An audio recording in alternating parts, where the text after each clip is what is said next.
Pagtalakay ng Kamara sa iba't ibang panukalang nagtutulak ng dagdag sahod para sa mga empleyado sa pribadong sektor, sinimula na. Si Mela Lesmora sa report. Rise and Shine, Mela. 3 taon nang nagtatrabaho si Jenny bilang instructor sa isang private school sa Quezon City. Kwento niya, maayos naman ang kanyang sahod pero sa mahal ng bilihin ngayon, todo tipid na lang siya para kumasya ang kanyang pera. Hiling niya, sana'y magkaroon ng taas sahod para sa lahat. Matindi yung budgeting, lalo na kasi namamalengke din ako. Kapag tumitingin ako ng mga bilihin, sabi ko, kamutulo na lang. Sabi ko, parang napakamahal naman. Parang hindi nasasapat para sa everyday yung sinasahod ko din.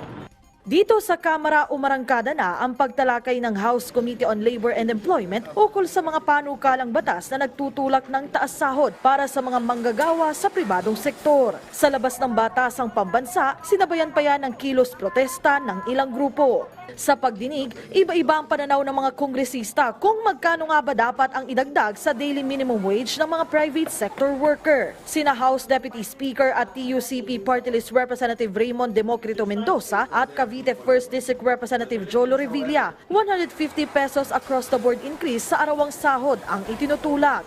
Mataas ang aking tiwala at pag-asa na sa suporta ng komite, magagawa nating maisabatas ang House Bill No. 514 sa lalong madaling panahon upang mapakinabangan ng ating mga kababayan.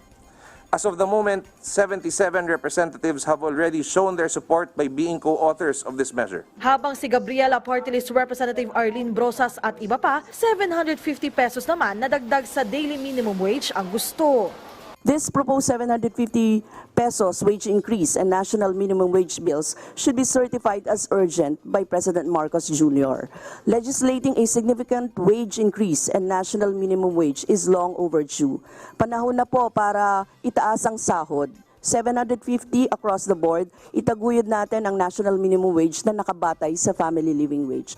Ang iba pang mambabatas, 150 hanggang 350 pesos naman na wage hike ang nakikitang mainam na ipatupad. Paliwanag ng mga kongresista, bagamat iba-ibang halaga ang itinutulak nilang ipataw na dagdag sahod, iisa lang ang mithiin nila, mabigyan ng mas maginhawang buhay ang ating mga kababayan. Una nang naipasa ng Senado ang kanilang bersyon ng wage hike bill, pero ang Kamara hindi naman daw napipressure dito. Sa halip, iginit nilang mainam na dumaan sa masusing pag-aaral ang panukala, kaysa naman sa huli, mauwi rin ito sa wala.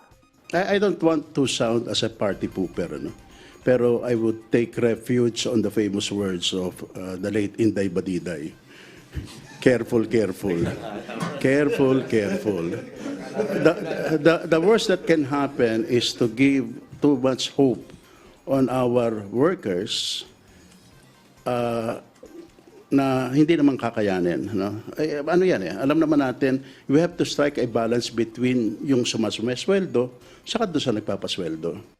Pagtitiyak ng mga mambabatas sa lahat ng pagkakataon, patuloy nilang isusulong kung anong pinakamainam para sa ating mga kababayan.